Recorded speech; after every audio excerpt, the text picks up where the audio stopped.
Welcome to the Lone Wolfer Garage. Today we are actually going to be doing some work on my girl Michelle 2009 XL1200N. Last year I decided to add some height to my handlebars and I put in some extensions on my risers, and I moved my speedometer down to the side of the tank using an Autometer tachometer mount. But I discovered that in giving that little boost of height, that the wires for my indicator light assembly were not long enough to attach them back to the clamp. So what I did was for the year I just tucked them up underneath the visor on my headlight because I didn't want to cut any wires with all the Harley voodoo that goes into the electrical system and not be able to ride for a while. However, we are now in the middle of winter and I can't bring the bike outside, so we're going to hit that now. I did some research and I discovered that the indicator lights used to go into the insert that is on the visor of pretty much all sporties. For some reason, Harley stopped putting the indicator lights there and moved them up to the top clamp with the speedometer. There are actually indicator light assemblies that will still fit in there, and they are LEDs, as are pretty much standard on all sporties now. The one that I got is off of a Dyna Street Bob from 2007, but there are other models that it comes off of. I'll give you the actual part number for this if you are interested in going this direction. What I discovered though is that the wires are going to need to be cut, so wish me luck. So to access the wires, it's easiest to just get things out of the way. So I actually took my tank off already and my seat, and you'll see the tank over there, so that I could get at everything over here. Even though I am not doing any type of maintenance or work on the bike that you would find laid out in the Harley manual, it is always safe to either unhook the battery or take out the main fuse while doing work on the bike. I will also take advantage of this time to go over wires, put dielectric grease in all of the fittings, and clean up some stuff because, well, Michelle gets pretty dirty. So here you will see that I have the Autometer tachometer shock mount already on my speedometer because I did all of that last year. Cut these goddamn wires. Do I cut the blue or the white? Oh my god. Oh, I don't know what to do. If I cut the wrong one, I'll end up grenading my bike. Oh wait, I already grenaded my clutch. I'll cut them all. Because I want to actually have a bit of wiggle room, and in case I maybe want to throw this guy on eBay, I am going to cut down here.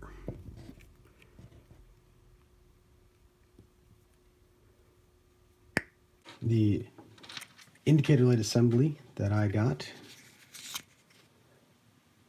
the 68789-96B, comes with a specific type of plug on the end, but because I didn't want to go through the hassle of doing that, and I'm dumb and just want to hardwire it, I exposed all these guys to crimp all these wires together and make a nice good solid connection. I am going to use 22 gauge butt splices. So we slip the butt splice on that side, and we slip the butt slice on that side, and because I lost my fancy crimping tool, I'm going old school.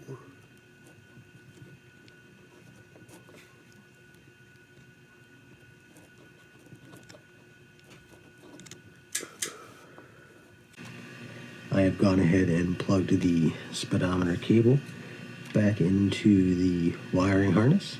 Hey, look at that. We have lights. I didn't short the fucking bike out. Damn it, wrong button.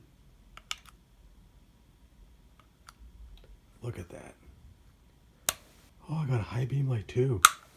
We need to get to the nut that is actually holding the headlight assembly onto the visor, which is underneath this little cap. So I take a tiny little screwdriver, pry this guy up.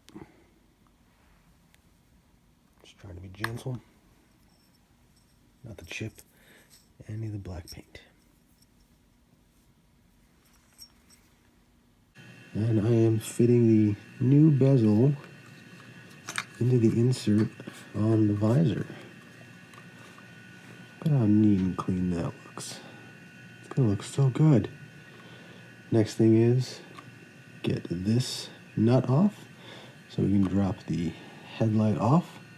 So we actually have enough room to work in there to get the indicator light assembly synced up with the bezel. And this nut typically is a 3/4. So we're going to use our trusty ratchet and the 3/4 inch socket to get that nut off. And it will probably come pretty loose pretty quickly. So I'm going to do the rest of it by hand. And get this assembly off.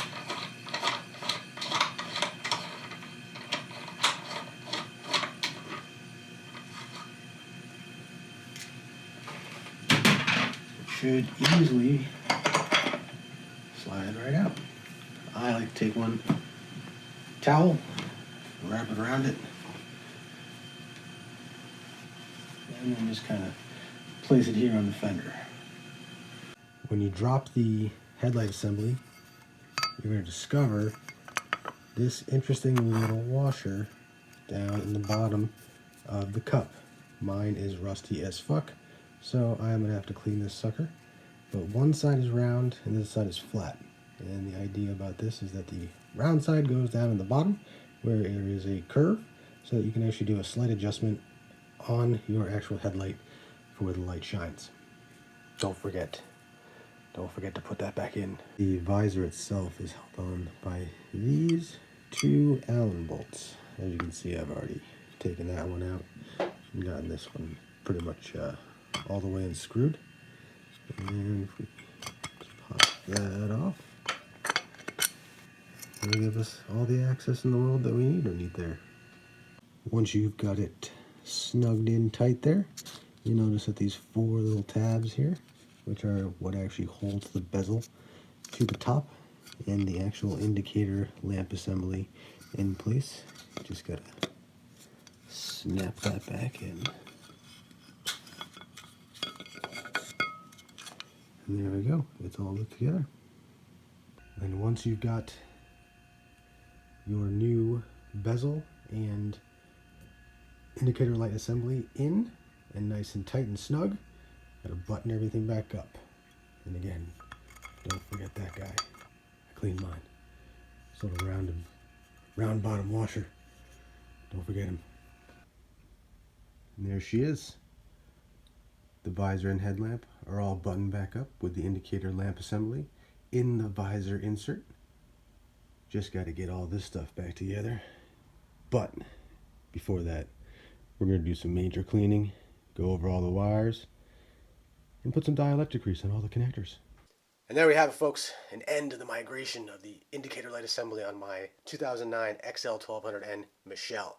I think I'm actually going to be really happy having moved the indicator light assembly to the visor where it belongs, and so happy that I found out that the 2007 Street Bob's assembly actually will fit in there perfectly.